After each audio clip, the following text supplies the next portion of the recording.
saya urus itu, saya minta stempel dari fakultas, terus saya ngelamar dia pakai itu. Itu kayaknya nggak banyak Tapi yang tahu jangan tuh. ditiru lah. Dalam keputusan itu kan kita perlu berpikir jernih kan gitu. Betul. Ini kita harus ngambil yang mana. Bisnis itu orientasi sama uangnya. Ini ada uangnya nggak sih? Nah, jadi saya sekarang itu Pak. Jadi ketika tidak ada uangnya, leave it, tinggalin. Karena kita mau bisnis mau cari uang. Betul.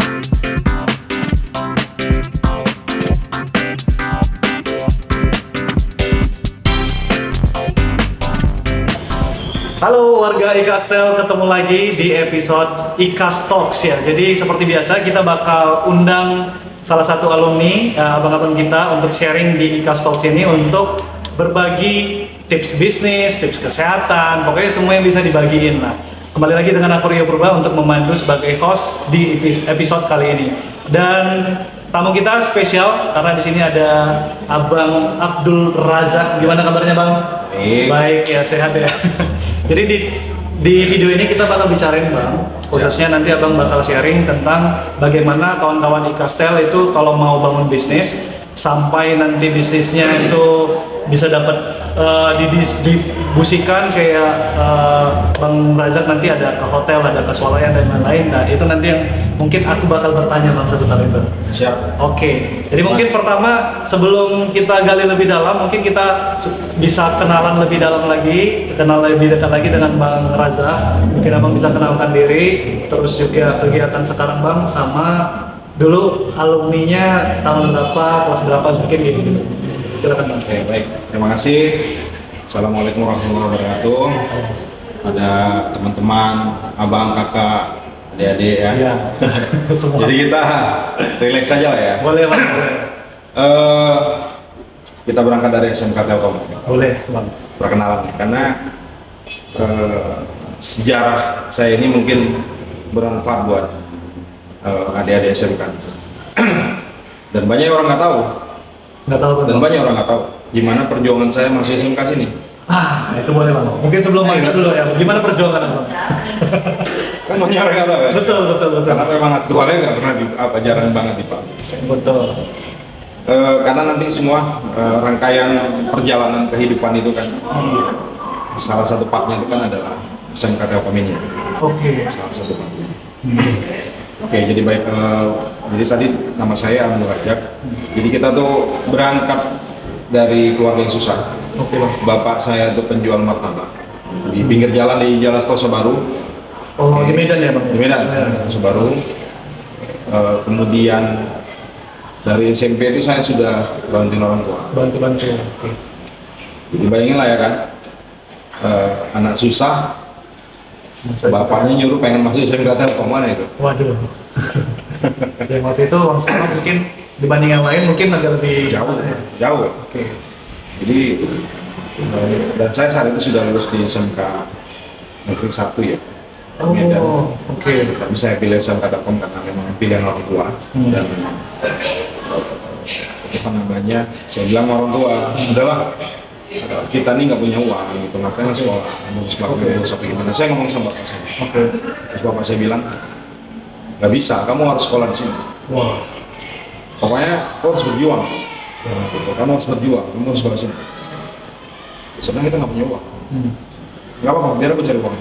Oke. Jadi memang dengan rasa sedih saya lah ya kan. Lihat dulu ini kan semua masih parkiran ya. Betul. Mobil-mobil zaman dulu tuh parkir ya kan. Nggak kayak sekarang ya Bang? Ya kayak sekarang. Parkir kan. Kita tuh udah deg-degan kan. Kita naik angkot diantar bapak saya kan, dipegang tangan saya, jalan dari depan, turun dari angkot, dari pancing nih kan. Iya. Jalan, saya tengok, udahlah kita pulang aja lah gue bilang. Udah minder Saya dulu tengok, ya Bang? oh iya lah, karena kita lihat ya mungkin kan ada yang punya mobil apa, mungkin bukan seperti saya, mungkin tidak saya sendiri gitu kan. Iya. Saat itu kan kita kan tidak tahu Iya. gimana perjuangan masing-masing orang tua kan untuk menyekolah dan Betul. terus kata apa sih nggak apa maju aja udah saya temenin. Oke. Pas saya udah mau pulang nih kan, udah sehat kan, kita nggak pede lah, ini podcast ini nggak pede gitu karena biasa kita memang di belakang layar lah ya, Balik layar. di eksekusi. Oke, akhirnya kita di sekolah di SMK Telkom. Itu tahun berapa Bang? Tadi Bang? Di Masuk kelas 1 itu? saya selesai 2001.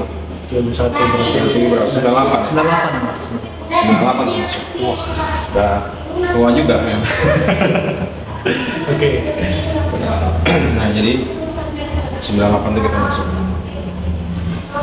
Jadi setelah saya sekolah, kenapa saya dulu aktivitas itu nggak terlalu banyak apa namanya, mungkin lebih banyak introvert atau pendiam. Kalau dulu zaman pendiam, kalau sekarang kan introvert tuh gitu. Iya, betul. Jadi memang kondisi kehidupan yang buat kita tuh jadi nggak nyaman. Kita tuh harus datang sekolah, kita berangkat habis subuh sholat, kadang kita tidur lagi di kamar mandi karena ngantuk banget. Oke, habis itu berjalan kaki ke pancing dari tempat saya itu jalan pimpinan mungkin sekitar 1 kilometer. Oke. Oh, 800 lah ya. Ya, kurang lebih. Itu kita berangkat nunggu angkot dari pancing tadi, langsung masuk ke depan ini sekolah. Nah gitu. Jadi nanti di angkot kita tidur. Jadi udah alarm ya. Kalau udah mau dekat itu lumayan ya, Bang, ya. langsung bangun. Ada setengah jam lebih ya bisa tidur ya. Tidur gitu. Terus turun. Selesai sekolah, saya masuk mungkin kursus komputer apa segala macam.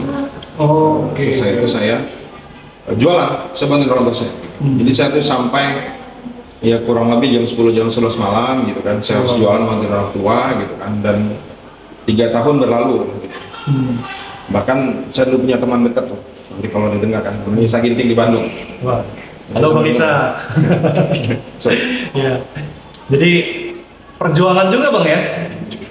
Perjuangan banget. Selama 3 tahun itu pulang sekolah juga harus kerja lagi bantu orang tua ya. Karena beban ya, kita nggak mau membebani orang tua gitu. Orang tua kita udah susah, dia berpikir keras segala macam gitu. Kenapa kita harus ini ya gitu, pokoknya kita bantuin semua. Jadi begitu. Jadi dan saya nggak pernah kedatangan teman-teman SMK, memang saya nggak mau datang kecuali Isa Ginting itu. Jadi ini memang udah sahabat kali ya Bang Isa nih ya? Ya, sampai sekarang asal ke Bandung dia pasti join banget, Bandung saudara. Oke. Jadi dia datangin kan, pas saya naik angkot dia ikut masuk angkot. Oke. Datangin dulu, pokoknya datangin mas, saya lari muter gitu kan. Udah, kamu pulang gitu kan, jangan ikutin saya gitu. Dipaksa disuruh pulang ya? Paksa pulang gitu. Kalau sekarang mungkin kan ini ya, jadi saking ininya saya nggak pengen ada orang tahu gitu gimana saya gitu kan, gimana perjuangan saya gitu. Sampai sebegitunya saya pegang gitu. Saya bilang, udah kamu pulang. Kamu pulang, kamu jangan ini gitu. Itu saya antar dia lihat burung-burung bangau, ada rumah orang kaya ada burung bangaunya kan. Udah kita di sini aja udah. Nggak boleh sampai rumah gitu ya? Nggak boleh sampai rumah. Oke. Tapi akhirnya sampai juga ke rumahku. Sampai juga akhirnya ke rumahku lah. Terus ngomong sama orang tua apa segala macam gitu. Nah sampai dia tamat kan dia mau ke STT juga kita ngobrol gitu. Ayolah ke STT jangan. Saya bilang saya mungkin nggak bisa gitu, karena saya kondisi pendanaan saya nggak bisa juga. Saya harus berjuang di sini. Itulah mungkin sekedar perjuangan saya tentang SMK ini. Kemudian saya harus ini ya. Kalau prestasi saya secara rata-rata mungkin dikumpulkan ya dari 1 sampai 160 orang ya mungkin lupa saya mungkin di 70 ke 40 kali. 70 ke 30 lah ya. Karena saya itu di kelas saya terakhir tamat kelas 3 SMA itu saya juara 1 di kelas saya kan kalau diurutin kan. Iya. Jadi juara 1, 2, 3, 2, 1 kelas 3 kelas ini. Mungkin itu sih untuk sekedar ini. Kemudian saya kuliah lah di Unimed ya karena berarti tamat dari Sangga Telkom sempat kuliah Bang? Kuliah di Saya Unimed. kira langsung kerja. enggak Kuliah. kuliah di Unimed karena masa itu turis moneter jadi kan banyak Oh iya, SMK 9899 ya. banyak anak SMK tamat 2001 bahkan kenanya telekomunikasi jadi banyak itu teman-teman itu yang itu ada masalah krisis sedikit ya tentang itu. Dampaknya tuh untuk Biasa kan telekomunikasi biasa teman-teman ya? banyak tuh kan biasa anak SMK tuh kan banyak tuh direkrut gitu. Betul, Cita-cita betul. orang tua saya kan kerja di telekomunikasi. Pasti. Kan gitu. Bukan abangnya sih. Anak-anak Telkom dulu kayaknya gitu Bang. Kerja telekomunikasi. Kok nyatanya enggak gitu. Iya. Saya pertama saya 3 hari. Waduh. Saya masuk rumah sakit saya. Jadi saya bilang apa? Saya mohon maaf saya gagal tuh. Saya gagal. Oke, habis itu saya semangatin lah sama abang-abang orang kampung lah di kampung kita di itu ayolah, yang penting kamu kuliah dulu lah, kan malu orang tua kamu kalau Iya, nggak. iya. Akhirnya saya ambil jurusan paling sulit, fisika. Wah. Di Unimed kan jarang ini, kan saya langsung lulus. Iya. Kan yang sikit begini gitu. Iya, iya, iya. Yang penting saya bisa kuliah. Betul, betul. Oke, jadi memang ketika kita mau masuk ke universitas ya, yang lain-lainnya itu kan mungkin dari SMA itu lebih kompetitif. Makanya ketika SMK itu memang harus ekstra sedikit ya. Iya, iya. Tapi nggak tahu kalau sekarang seperti apa. Itu sih untuk ininya. Kemudian saya masuk ke Unimed. Setelah dari Unimed, sebelum tamat dari Unimed saya sudah kerja Kerja di mana? komunikasi. Oh gitu. Jadi saya pakai seperti apa jajah SMA, Oke. ngelamar di Indosat, Oke, dan keterima bang. terima juga. Jadi waktu itu kondisinya memang kuliah sambil bekerja bang. Pada waktu itu. Iya. Jadi saya ada strateginya tuh. Strateginya itu kuliah saya tuh prinsipnya kan kita nggak mau maluin orang tua nih. Jadi 4 tahun tuh mata kuliah saya 1 tahun saya pending. Oke. Ngerti maksudnya? Iya, iya, iya. Jadi kan ada space 1 tahun. Betul. Space 1 tahun ini saya cari kerja. Oke, Iya. saya cari kerja dulu. So, gimana cara bisa dapat kerjaannya? Oke. Pertama tadi pakai SMK Telkom. Betul. Kemudian yang kedua, saya datang ke fakultas, minta Oke. surat pernyataan, tinggal skripsi. Bawahnya itu ada catatan, tinggal menyelesaikan skripsi. Saya udah dapat IPK saya 3 komaan. Saya urus itu, saya minta stempel dari fakultas. So, saya ngelamar kerja pakai itu. Menarik. Itu kayaknya nggak banyak Tapi yang tahu jangan tuh. ditiru lah. Iya, iya, iya. Itu apa namanya? Karena saya nggak pengen kegagalan kedua kali ya. Tapi itu ada yang ngajarin bang. Tidak ada, berpikir aja karena nggak pengen gagal. Oke, oke. Ya. Karena nggak pengen gagal. Setelah itu saya ngelamar, saya masuk Indosat. Oke, kemudian saya resign dari Indosat. Direkomendasikan tuh kalau yang di Indosat kan dapat informasi dari teman saya tuh Bowo namanya. Satu angkatan kan. Kemudian saya resign, saya masuk Excel. Oh, komunikasi. Excel yang ngasih informasi itu Bang Amrul. Sekarang nggak salah di Pekanbaru Bang Amrul. Oke, Bang Amrul. Jangan ada lowongan ya Excel. Nah di Excel itu saya udah dikira udah dapat gaji S1. Padahal saya belum tamat. Belum tamat ya. Wah, menarik tuh. Itu berapa tahun bang di Excel bang? 2 tahun. 2 tahun ya. Oke. Jadi setelah berjalan Excel berapa bulan, saya kebut skripsi saya izin Pak, izin saya buat mau dari manajer saya terkejut, Mak gila ya kamu gitu kan. Iya kan udah tamat juga Pak. Iya, iya, iya. Ya gitu kan. Setelah itu kita kerja, dari Excel, saya tuh lompat ke SmartPrint. Di SmartPrint itu saya cukup lama, karena apa ya namanya, kita tuh nggak bisa terlalu banyak lompat-lompat. Kita tuh harus memutuskan di mana posisi kita. Gitu ya. Nanti teman-teman juga yang mungkin di bawah-bawah saya ketika mungkin masih muda, oke kita cari pengalaman. Tapi kita harus tahu kita harus mengambil posisi di mana. Itu sangat penting, keputusan itu sangat penting. Karena keputusan itu menentukan suksesnya kita. Saya masuk ke SmartPrint, saya termasuk tim yang awal-awal ya. Untuk di Medan kita 6 orang. Saya termasuk di 6 orang itu bangun SmartPrint di. Oh iya, waktu awal-awal berarti bang ya. 3 bulan kita maintenance meja lah pokoknya. Iya, jadi kita Karena baru ini ya, baru dibangun ya. Iya, jadi direkrut udah diletak gitu aja. Wah. Itu kayak, aduh, gila nih. Saya telepon Jakarta, Pak ini gimana ya Pak? Saya udah resign ya dari perusahaan saya yang lama gitu kan. Perusahaan saya yang lama tuh, saya udah keterima permanen juga Pak. Kan udah lulus lah, saya resign masuk kemari gitu kan. Ini 3 bulan kita kayak gini, 2 bulan lah saya tanya. Ini kita udah kayak gini. Kebetulan bosnya orang Filipina kan. Dia bilang, Jak udah kamu situ aja. Pokoknya kan gaji kamu setiap bulan masuk. Udah kamu nggak usah khawatir kan. Gitu kan. Kalau orang lain gaji buta diam-diam aja, lu malah ngomong ya. Iya masalahnya tiba-tiba dikat kita nggak jadi masuk ya kan. Bingung juga ya. Tapi akhirnya lama bang ya, ikut salah satu tim yang membangun Bangun. SmartPrint di Medan ya. SmartPrint di Medan. Kita masuk 6 orang awalnya. Saya masuk ke situ tahun 2007 Oktober. Kita masuk, saya lompat ke situ.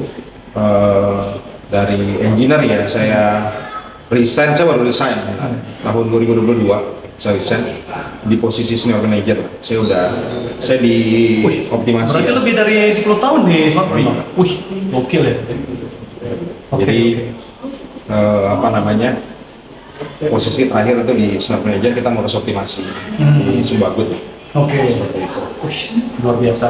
Nah, lanjut Bang. Jadi itu tadi pengalaman dari pendidikan, SMK, kuliah sampai Kerja, ya? kerja, pengalaman kerja. Nah, Bisa bisnis gitu ya? Iya, tadi aku baca-baca, "Loh, kok bisa dari senior manager Bang bilang tadi resign demi gara-gara bangun bisnis?" Iya. Namanya PT MPS. Boleh Siap. dikenalkan dulu Bang, PT Iya. MPS ini apa sih? Sebelum TPS nih, kita lompat dulu ya. Ah, Sebelum situ, kita tadi udah kerja. oke.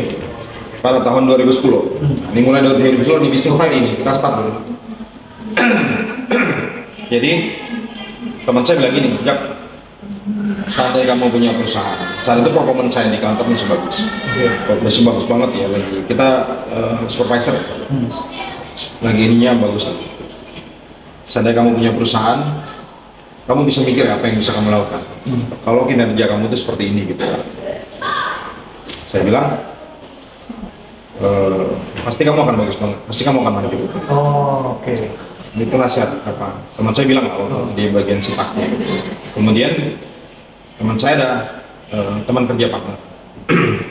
Dia bilang gini, Pak Jul, aku nggak bisa lupa saya, karena titik awal tuh.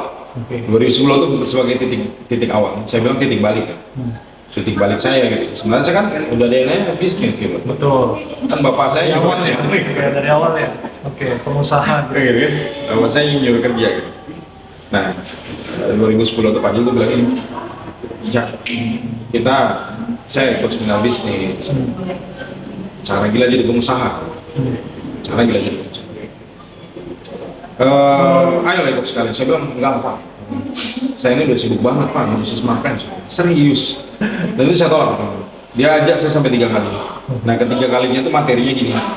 Cara gila jadi pengusaha. Penjual nasi goreng beromset 2 miliar. Oke.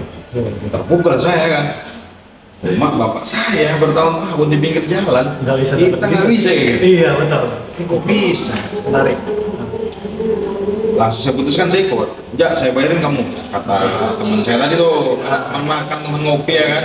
Saya bayari katanya. Maksudnya biar kau nggak bilang kerja gitu kan. 2010 nih Bang ya. 2010. Oke. Itu start awal. Setelah itu saya ikut di malam hari itu. Cara malam hari. Dan besoknya saya benar-benar gila.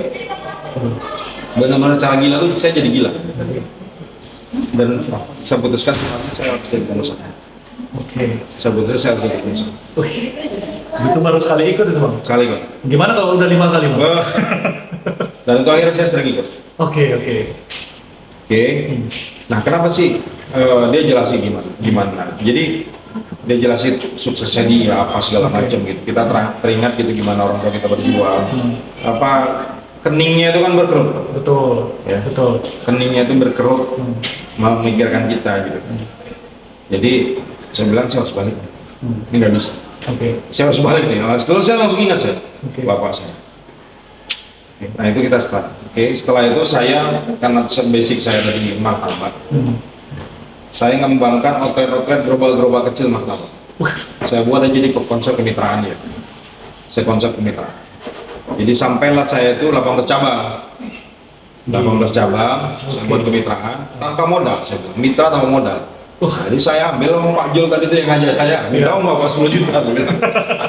Jadi ini kemitraan 10 juta. Itu sama ini Bang Iksan. Nanti kalau Bang Iksan, oke. Ya, tahu. Halo Bang. Ya dulu apa dia? Nasi apa? Burger nasi. Oke. Nah, burger nasi.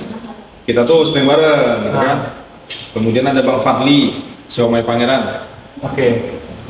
Oke. Berarti dari situ membangun konsep kemitraan dalam bisnis apa tadi Bang? Martabak ya? Ya. 18 outlet. Cabang. Cabang. Wih. Jadi Pembes cabang tadi kan sama teman-teman tuh kan, kita ada tuh Bang Fadli, Siomay Pangeran, Bang Nasim Katalkom juga. Iya. Habis itu Bang Iksan burger nasi. Iya. Iksan buka hotel di mana kok? Sini aja, rame ya. Oke, buat juga kok gitu kan. Oke. Buat kita jual lah itu barang-barang itu kan. Jadi memang semuanya kami itu diikut dalam komunitas namanya Entrepreneur University. Wih. Jadi kami ada pertemuan termasuk Bang Rahmat, angkatan Bang Rahmat ya, tahu. SMK Telkom tuh. Kenal lah kita, dekat lah, Bang Rahmat gitu kan.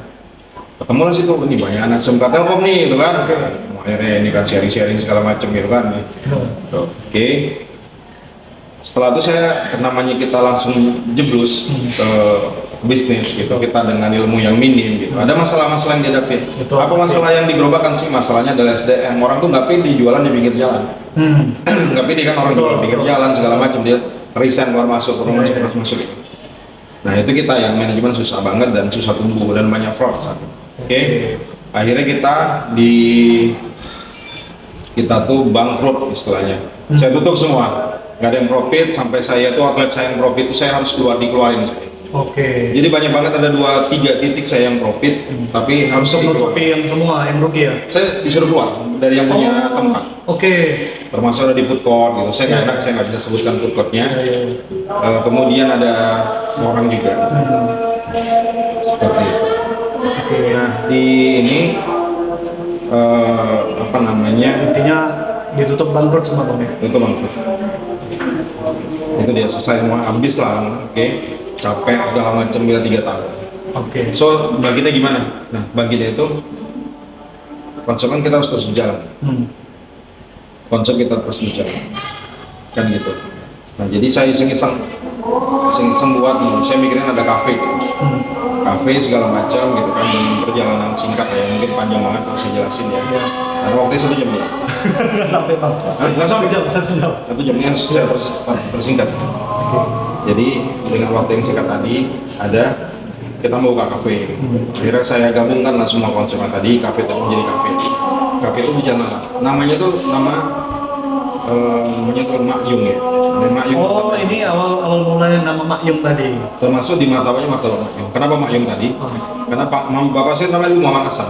Oke. Jadi nama panggilan itu Mak Huyung gitu di kampung gitu. Jadi dipanggil orang martabak Makyung. Oke. Akhirnya PT saya tadi lah PT Martabak Mayung Pangan Stos. Wah, sedap. Itu awal mula nama Makyung.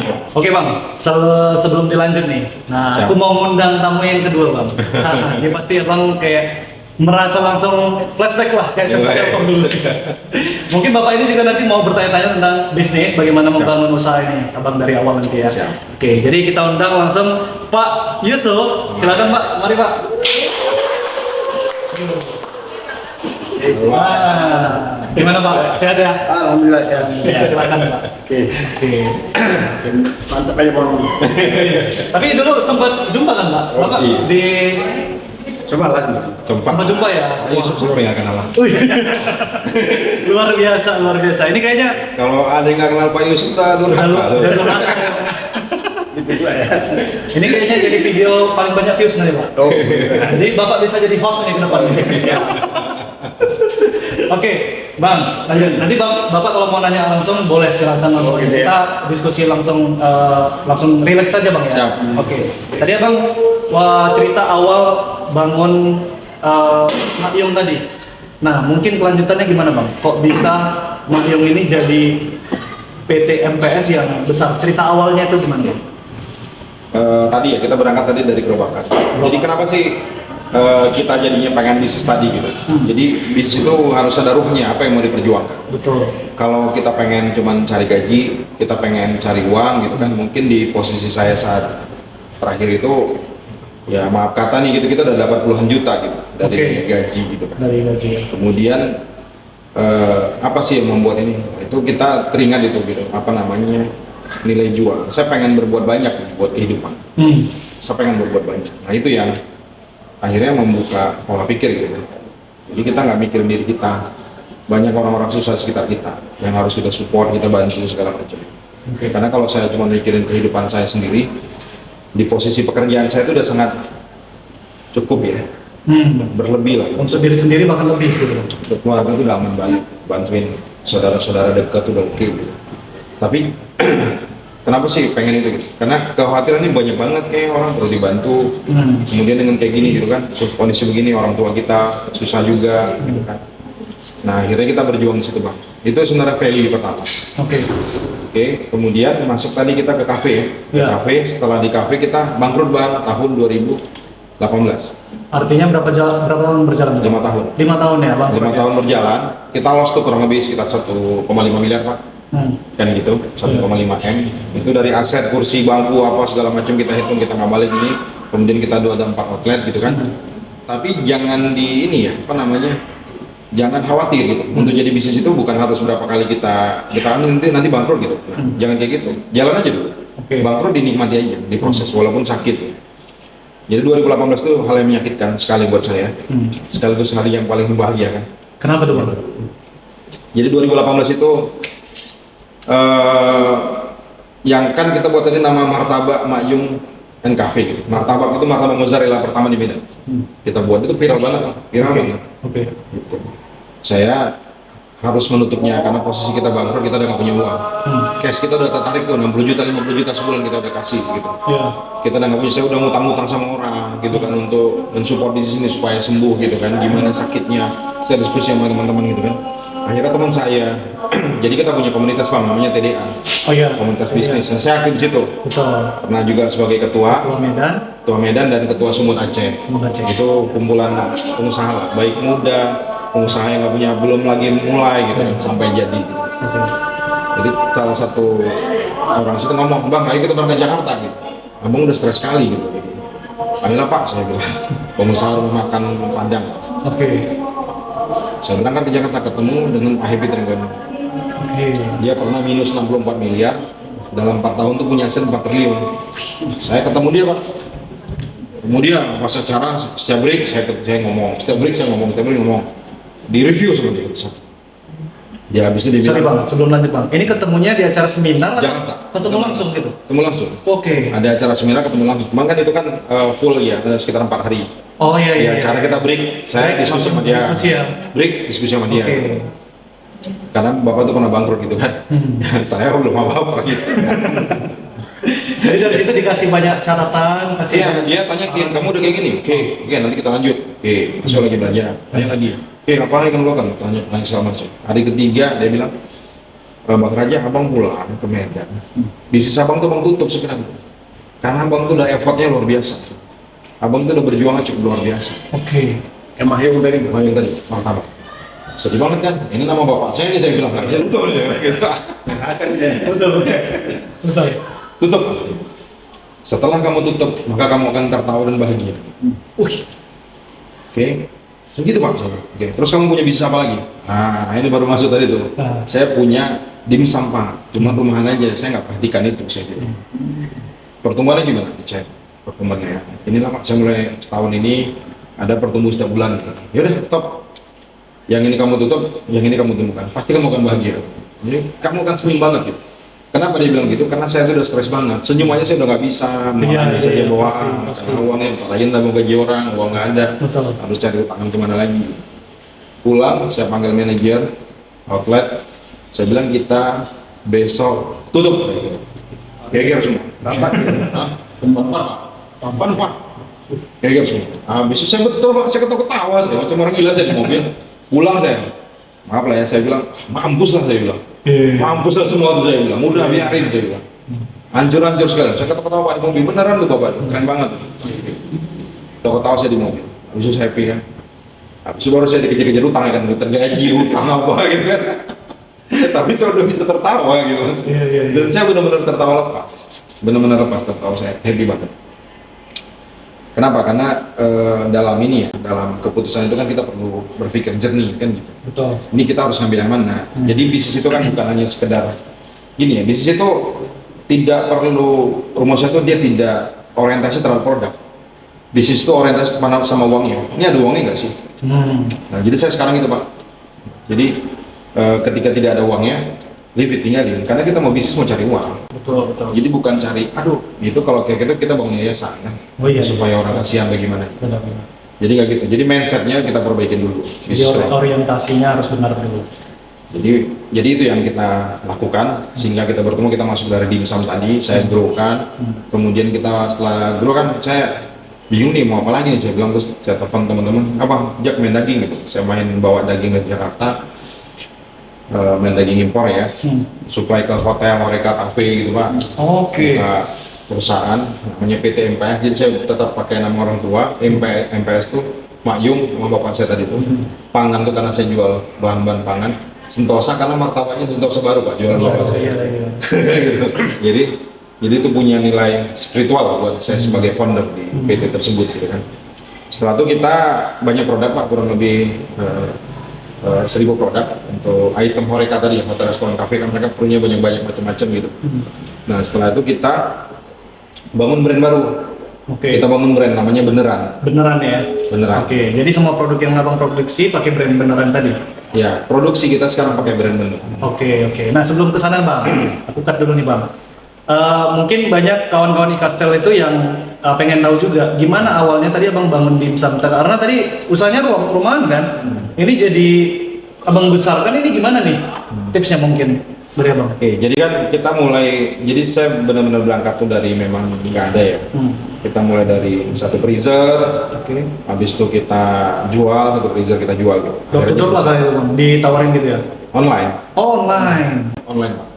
Oke. Jadi saya tadi ada skip di bisnis tadi setelah kafe itu tutup Pak. Kafe bangkrut. Sebenarnya saya belajar digital marketing. Oke. Kan gitu. Saya keliling lah, saya belajar ke Bandung apa segala macam gitu kan. Ada orang Aceh nolong saya. Ini kayak gini diajarin gitu kan. Udah berhasil tuh yang dari Aceh nolong. Tiba-tiba udah nggak works, 2 bulan nggak works, sudah nggak kerja, nggak bisa lagi tuh menghasilkan uang.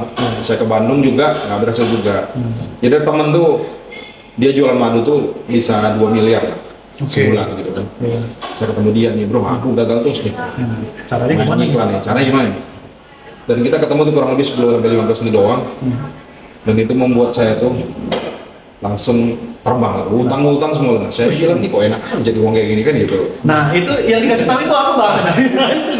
Apa yang dikasih tahu tuh? Saya sampai kurang lebih itu sebulan tuh di 8.000 sampai 10.000 paket termasuk saya jual. Setelah ketemu dari beliau. Produksi sendiri loh ya. Belum Pak, belum masuk. Produksi. Jadi saya kerja sama pabrik di Jakarta. Ada yang supply. Iya, pabrik di Jakarta sama di Kediri Pak. Oke. Jadi di Kediri itu kan salah satu produknya itu jualan bibit Pak, bibit durian, bibit ini gitu. Tapi pengiriman di Indonesia. Oke. Jadi bibitnya mereka yang kirim, saya marketingnya. Oh. Jadi saya ngambil seperti jasa marketing gitu lah. Oke. Tapi saya yang suka-suka saya buat harganya. Iya, Jadi iya, contoh tadi misalnya bibit jambu tanpa biji misalnya, harganya kan 10.000 dari dia. Itu saya jual 100.000. Oh. Gitu sama packaging misalnya 20.000 kan dari dia modalnya saya jual 100.000 gitu. Memang jadi itu dibagi 3 deh. Jadi target saya sebenarnya per produk itu dapatnya 50.000 target. Per produk 50.000. Oke, abang bantu. Karena ada biaya iklan, biaya produksi tadi bibit apa segala macam. Jadi sampai kita tuh ke Jakarta tuh Pak, ya ada pengusaha baju gitu kan, ayo lah minta diiklanin gitu kan, Bang kita kerja sama lah. Sampai dijemput Pak ke airport, turun jemput diantar gitu. Ini gitu. Udah bangkrut deh. Oke, berarti salah satu titik bangkitnya itu abang belajar di digital marketing, Digital. cara menjual dari iklan, Betul. akhirnya bantu banyak produsen-produsen menjual produk-produk mereka gitu ya. Oke, dari situ pasti banyak modal lah bang. Ya, ini Nah, dimsum ini tetap saya jalani jadi, karena iya. dia lebih agile ya. Apa namanya lebih asik ya. Iya, Kalau iya. online itu kan nggak terlalu ini Pak. Kita bisa satu orang aja. Betul, CS kadang bisa kita kasih ke pihak lain. betul. Atau CS kebetulan saya kan sewa rumah Pak akhirnya. Sewa rumah CS saya ini kan ada tim desain, tim ini semua saya Luar jadikan biasa. gitu, mainkan marketingnya. Oke. Nah dimsum saya jalani terus. Dimsum itu saya pakai SEO, search engine optimization Pak untuk naikinnya. Oh iya. Itulah rumus saya. Fokusnya di mana bang? Di Medan? Atau Sumber di Aceh. Sumber Aceh ya? SEO-nya. Jadi Luar biasa. jadi ahli SEO itu ada ngomong gini gitu. Ini kan stupid SEO katanya. Dia bilang sama saya. Cara saya gitu kan. Iya. Saya bilang, saya nggak apa-apa stupid SEO saya bilang. Yang penting menghasilkan uang. Iya betul. Saya menghasilkan uang. Karena saya optimasi dari YouTube dulu. Oke. Jadi YouTube saya tulis keywordnya apa segala macam. Saya kan nggak terlalu pengen detail kan, karena kan banyak yang mau diurusin kan. Terus naikin. Sehari dalam 5 menit aja kita udah jadi ini halaman 1 dari YouTube. Oke. Sampai sekarang masih bisa bekerja. Untuk Cuma keyword sekarang orang udah banyak tahu gitu. Dulu tuh cuman di Medan tuh untuk dimsum saya semua yang buat. Oke. Semua video saya. Oke. Wah, semua lead itu masuk ke handphone saya. Wah itu. Itu saya.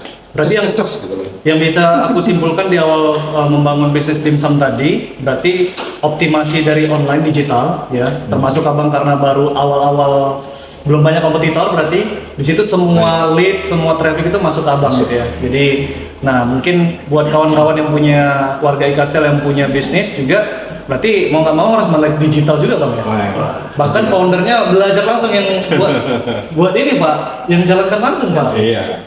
Wah, ribet ya. Terus kembali ke tadi masalah yang supply dari tumbuhan tadi ya. Itu kan pasti ada nggak ada terus tuh kan. Pasti ada turunnya gitu kan.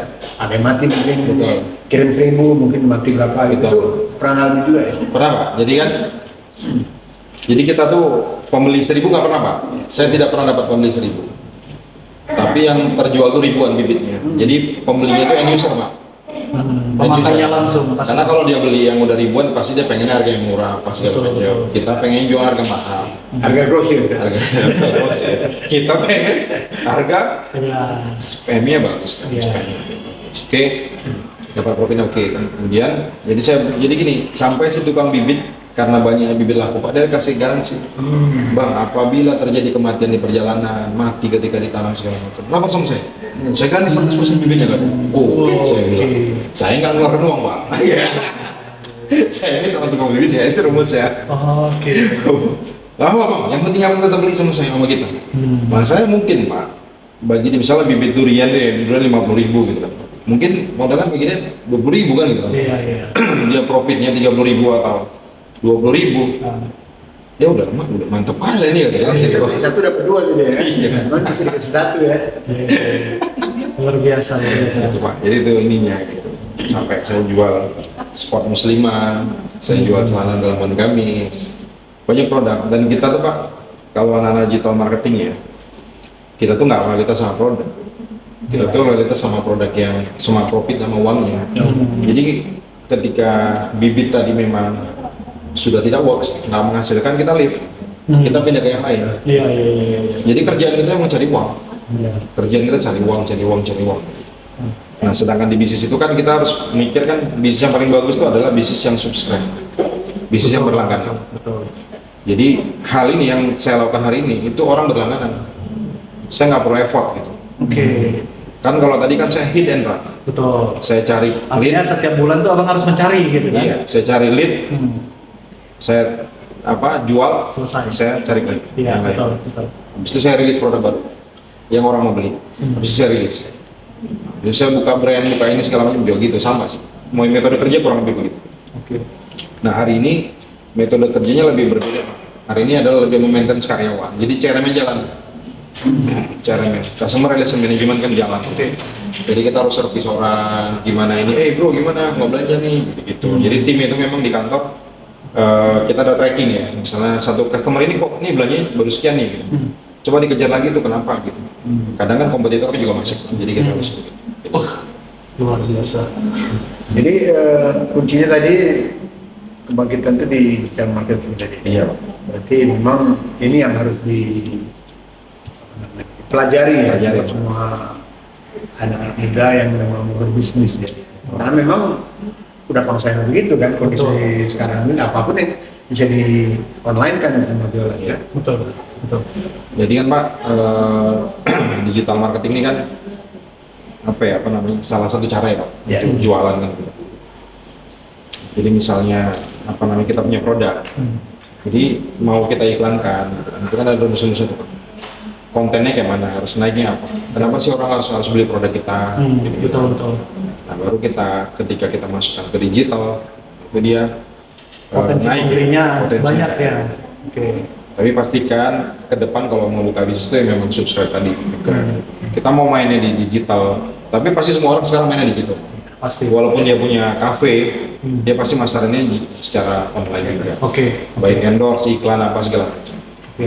Nah kalau saya itu memang saya nggak perlu endorse saat itu. Yang penting saya main digital marketing, semua gimana cara cari jualan di Facebook, Instagram, Google, Dipelajari, YouTube Bang. kita bongkar. Kita naikkan dari situ dapat uangnya. Iya, iya, iya. betul, Itu betul. kita 2 bulan aja lunas semua hutang, Wih, gokil.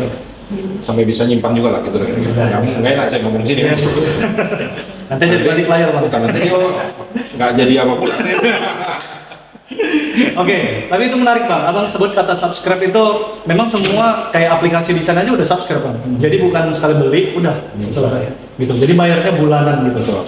Nah, aku penasaran PT MPS sekarang apa sistemnya semua kayak tadi ada hotel, ada kafe, restoran segala macam. Itu sistemnya subscribe juga sama bang bulanan. Wih, luar biasa. Betul. Boleh tahu ada berapa ini bang sekarang bang yang subscribe gitu? Kalau pelanggannya saya nggak ini ya. nggak pernah hitung sih gitu. Itu Oh, omset itu aja. omset ya. Tapi nggak boleh sih. Iya. Nanti lah. Makanya nggak penting, yang penting omset tadi ya. Iya. Yang penting kita jago. Tapi itu udah tracking pelanggan ya. Pelanggan itu di tracking. Saya misalnya bulan ini pelanggan ini kok belanja sekian. Jadi Oke. kamu polotnya gitu. Jadi ngomong gitu. Ini polot gitu. Kita mau itu kenapa tuh? Kok ada loss gitu kan? Iya. Kan kadang kompetitor masuk Betul. kasih harga lebih kompetitif atau gimana Iya. itu harus kita lebih ini gitu. Hmm. Oke, kemudian hubungan pelayanan hubungan kita gitu kan. Kita harus Dengan jaga customer relation. artinya Bang ya. Hubungan dengan customer ya. Jadi dia loyal. Oke. Jadi kita ciptakan yang pelanggan loyal. Jaga hubungan, telepon atau gimana gitu. Oke. Nah itu semua subscribe. Jadi memang mereka tuh berlangganan. Mereka kadang udah nyaman tuh nggak mau beralih gitu. Jadi itu untuk konsep. Itu semuanya saya dapat lead itu dari online. Tetap saya dari digital marketing. 90% hari ini masih dari digital marketing. Luar biasa. Masih dari digital. Kebanyakan yang bisnis-bisnis yang berlangganan ini itu di Medan atau di luar? Di Medan. Oh di Medan rata-rata. Di Medan dan Aceh. Sumur Aceh. Sumber Aceh ya. Sumur Aceh. Karena targetnya Sumur Aceh. Oh iya. Luar biasa. Wih, Nah setelah kita main di Horeca tadi Pak, kita buat brand benerannya. beneran ya. Beneran. Nama brandnya beneran. Keren beneran ya. Nah, Jadi benerannya sekarang sudah ada 20 SKU, 20 produk yang kami produksi lah di pabrik. Itu ada dimsum Pak. Dimsum itu ada beberapa jenis, grade-nya ada yang premium, apa yang ini gitu kan. Kemudian karena tadi berangkat dari dimsum, tapi sekarang udah jadi kemasan pabrik, bukan kemasan yang pack lagi yang ada. Kemudian masuk kita ke ada namanya mini wonton. Kemudian ada cireng, kemudian chicken karage, katsu, gohyong gitu. Yang frozen Frozen semua. food lah ya. Frozen ya. Frozen. Jadi ada sekitar kurang lebih 20, ada samosa juga. Nah itu kita produksi dan ini kita distribusikan. Jadi kita full principle Pak, full principle pemilik brand.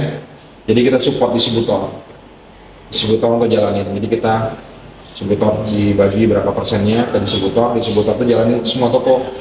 Jadi hari ini kalau nyari beneran tuh udah langsung ke toko frozen, insya Allah ketemu lah. Ya pasti ada. Jadi kita udah targetnya itu udah di Aceh, Sumatera Utara, masuk ke Padang sama Pekanbaru. Nah jadi target kita di 2025 ini mungkin sampai ke Lampung sih. Sumatera lah ya, masih Sumatera. Kalau boleh tahu jumlah apa namanya pekerja atau karyawan Belum banyak Pak. belum banyak. Masih di bawah 100. Bawah 100 ya.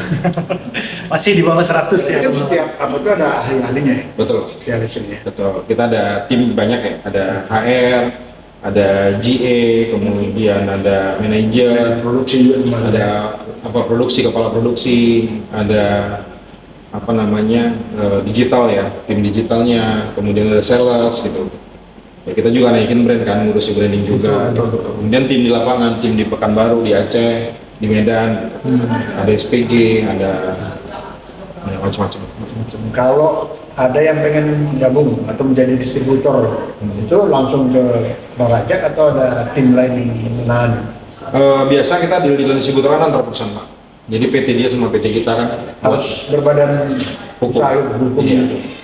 Karena beneran ini sekarang kan kita tuh sebenarnya kita niru konsep Pokpan Pak ya, Pokpan Fiesta gitu. Produksi memang yang udah besar gitu ya. Gimana cara mereka bekerja. Tapi kalau yang untuk distributor yang gaya lama kan tetap jalan Pak. Itu ada tim yang berbeda. Jadi saya pisahkan timnya yang timnya dari beneran, karena beneran nanti akan menjadi perusahaan sendiri gitu. Mau saya buat jadi perusahaan sendiri. Ya. Mau saya pecah. Jadi beneran. Kemudian ada yang main Horeca tadi. Horeca tadi kan main dimsum juga. Cuman dimsumnya no brand. Oke. Ya. Dimsumnya no brand. Pokoknya no brand semua. Tapi mau orang mau repack apa, mau Iya, buat rebranding boleh. Musim boleh ya. Gitu. Nah kalau yang ini memang teratur dia. Kita support freezer ke toko. Kita support freezer. Jadi ini di Medan ini kan target kita mau masuk 30 unit lagi lah freezer. Yang tersebar hari ini sudah 25 unit. Oke. Kemudian masuk ke swalayan. Swalayan itu sekarang Indomaret sama Alfamart yang tidak ada. Yang lainnya ada. Beras Tagi, Sujuya, Irian, gitu-gitu. Semuanya ada pasar buah gitu. Biasanya kalau ke supermarket seperti yang tadi itu kan harus ada speknya, standar minimal mereka kualitas kan ada ya? Ada Pak. Ada ya? Jadi kita izin semua udah ada. Kita izin BPOM halal. Kemudian perusahaan juga kan harus ada kena PPN Pak ya. Ya, ya. Kita juga Ya. sudah lengkap sih Pak, legalitas semua. Oke, aku penasaran di sini Bang. Maksudnya tips-tips usaha tadi digital marketing dan lain-lain kan sudah ini ya, sudah dijelaskan. Iya. Nah, ini Abang cerita tadi timnya udah hampir 100 Pak. Kurang Gimana kurang lebih? Gimana? Di bawah. 100 ya. Gimana? 99 hampir 100. Di bawah 100. Di bawah 100 ya. Gimana cara ini Bang? Ada tips khusus nggak? Mungkin buat kawan-kawan Ikastel yang juga punya ini bangun bisnis dan mereka juga bangun tim kan nggak susah. Susah Bang ya bangun timnya. Ada tips tersendiri nggak untuk tim ini supaya loyal? Sebenarnya kalau mau jadi pengusaha itu gampang. Cuma perlu perjuangan. Normatif sekali. Jadi yang perlu pertama saya dipahami itu adalah mindset. Oke. Mindset pengusaha itu berbeda dengan mindset Pekerjaan. pekerja itu jauh banget berbeda. Oke. Kalau pekerja itu maaf ya, saya sering diskusi sama pekerja itu kadang mereka cuma nyelamatin diri mereka sendiri Pak. Ini saya keluarga saya udah oke, dapat ini, dapat mobil apa, rumah ini. No, rata-rata pengusaha, apalagi pejuang ya, sudah dia memang dari awal. Dan saya ketemu dengan banyak orang, pasti cara berpikir mereka berbeda. Oke. Makanya mereka tuh bisa Sampai memberikan apa namanya pekerjaan buat orang-orang. Mindset mental pantang menyerah. Kemudian ketika kaya itu mau buat apa? Oke. Jadi kalau cuma mikirin diri sendiri, maaf nih, itu biasanya tuh gagal. Oke. Bahkan sekelas Sinar Mas, apalagi Perusahaan perusahaan besar ya, Ya. apa namanya Sinar Mas, kemudian Ciputra apa segala macam gitu. Itu saya pastikan mereka bukan hanya memikirkan diri mereka sendiri, karena kita bisa lihat ya di podcastnya mereka yang viral-viral di mereka pengen juga berbuat kebaikan karena kalau kita mikirin diri sendiri itu kekayaan itu udah cukup banget buat mereka. Tapi gimana mereka bisa hadir, bisa membantu orang lain. Nah masalahnya kan di sini nilai perjuangan itu. Jadi kemudian setelah tadi mindset kita harus banyak. Kalau mindset saya karena saya Muslim, karena saya bilang kepada diri saya itu Nabi sama sahabat-sahabat Nabi semuanya orang kaya kan? Makanya saya harus jadi orang kaya. Oke. Kemudian kekayaan mereka itu dimanfaatkan buat kebaikan. Oke. Kan gitu. Nah hari ini memang kita realisasikan Pak, 10-20% profit perusahaan itu buat kebaikan. Kita buat banyak program Pak. Iya. Program anak yatim di sekitar pabrik, ibu-ibu, kemudian kita ada bantu banyak orang, bantu pendidikan orang yang nggak bisa berpeluang, kita support. Berarti ada tim CSR-nya juga ya? Ada Pak. Ada. Walaupun masih belum profesional banget Pak, masih harus banyak yang dirapikan gitu kan Pak, karena perusahaan juga baru tumbuh kan. Nah jadi kayak gitu sih yang harus ini Pak. Mindset ya. Ya, jadi memang gitu Pak mindset. Kemudian pantang menyerah. Dia harus konsisten sama persisten. Jatuh bangkit lagi. Kan ini kan persisten ini kan ibaratnya tubuh kita luka-luka. Iya. Orang-orang tuh pasti capek banget Bang, gitu berusaha. Capek banget. Ini gimana ya cari jalan keluar? Ini gimana ya? Jadi tingkatan pengusaha tuh Pak, ada creation. Creation. Ini fase mencari-cari bisnis. Ini stresnya minta ampun. Ini bisnisnya nanti untung nggak ya? Bisnisnya nanti untung nggak ya? Saya bilang, jalanin aja dulu, saya bilang. Ngapain dipikirin gitu kan Pak? Belum aja jalanin. Nggak apa-apa. Mau 10 bisnis jalanin nggak apa-apa. Namanya fase creation. Coba-coba. Setelah coba-coba, nanti ambil satu. Kira-kira ini saya oke di sini. Saya oke di sini. Kenapa? Karena saya udah dapat pelanggannya. Ini udah oke. Saya udah mulai oke. Nah yang lain itu tinggalin. Kemudian namanya fase niche. Fase niche sudah ketemu tuh market fit antara pasar sama produknya udah jadi, udah dibutuhkan orang. Oke. Ini udah banjir order, udah telepon sana, tuh sini udah mulai sibuk nih kan. Waduh ini Pasarnya bisa udah tidur dapat awalnya. ya. Pasarnya udah dapat. Nggak bisa tidur awalnya kan. Banyak kali dong kan gitu. Setelah itu masuk namanya ke fase leverage. Dia udah punya tim tapi belum delegasinya nggak jelas. Ya dan nanti masuk ke fase delegasi. Setelah itu masuk nanti ke fase saya di sistemasi. Oke. Sistemasi baru nanti mau culture. Setelah itu culture. Jadi perusahaan-perusahaan multinasional selalu mereka punya culture, nilai-nilai budaya yang mereka bawa, mereka perjuangkan. Baru yang paling terakhir adalah namanya intrapreneur. Jadi semua tim-tim kita tadi yang udah oke, mereka buat bisnis baru di bawah perusahaan foundernya tadi. Luar biasa. Jadi seperti itu, gitu sih. Oke. Bapak ada yang mau tanya lagi? Biar udah cukup mantap, jadi bisa kita undang lagi gitu. Lanjutan Pak Dulanya. Kalau aku sih Pak di balik layar mau nanya lagi sama Ya. Abang. Cuma nanya, kalau saya mau langsung ini. Oke, jadi Bang, ini kan banyak alumni SMA Telkom Bang. Kawan warga Ikastel ini yang mau bangun bisnis dan lain-lain, ada tips nggak Bang? Sebagai closing statement Abang buat kawan-kawan Ikastel, tips untuk supaya bisnisnya bisa ya maju, berjalan Dan bertahan. bertahan itu paling penting. Sedikit aja sih, nggak banyak, tapi itu yang sangat powerful ya. Jadi pertama tuh jangan loyalitas sama produk. Oke. Jadi tidak boleh loyalitas sama produk. Kita loyalitas nggak sama produk? Enggak. Kita tuh kalau loyalitas sama uangnya, ada uang nggak sih? Tanya dulu tuh, ada uangnya nggak sih? Kalau nggak ada uang kita paksa itu misalnya, jual lele organik gitu ya. Kita paksa nggak ada yang beli gitu. Kita loyalitas loh, ini lele. Sekali lagi ini perspektif dari seorang business owner Bang ya. Nah, Memang harus, begitu. Harus profit ya. Kemudian apa namanya? Bukan produk dulu, Oke. bukan produk dulu, tapi adalah masalah dulu. Apa sih yang harus diselesaikan? Ketika kita mau selesaikan, apa sih peluang bisnisnya? Makanya Gojek. Kenapa? Semakin banyak besar masalahnya, semakin besar lah bisnis, semakin banyak lah uang. Gojek itu kan menyelesaikan banyak masalah Gojek. Kan sebelumnya tuh RBT, yang deal-dealan yang nggak jelas, ketemunya ini segala macam dibuat dari sistemasi, uangnya gede. Betul. Nah, semakin besar masalah yang diselesaikan, segitulah besar Bisnis. uang yang dapat bisnis. Oke. Seperti itu. Itu aja, dua itu aja dilakukan. Jadi kalau mau bisnis, bukan cari produk dulu, cari cara apa? Masalahnya dulu. Jadi kita tukang nyari masalah. Setiap masalah ada Oh, uangnya. berarti gini Bang, di jalan jumpa ada masalah, oh ini bisnis nih, gitu ya. Karena beberapa intisari ya, karena saya nghabiskan lumayan cukup banyak uang untuk belajar gitu. Setiap tahunnya itu mungkin puluhan juta saya habiskan buat belajar bisnis. Kita belajar juga. Harus belajar. Oke. Saya belajar ke Jakarta, ini tanggal 17 saya berangkat lagi gitu kan, belajar lagi di Jakarta. Padahal perusahaannya udah berjalan Bang, belajar terus ya. Karena semuanya berkembang, Om. Iya, Kita iya. harus ini kan, harus Betul, update betul. terus.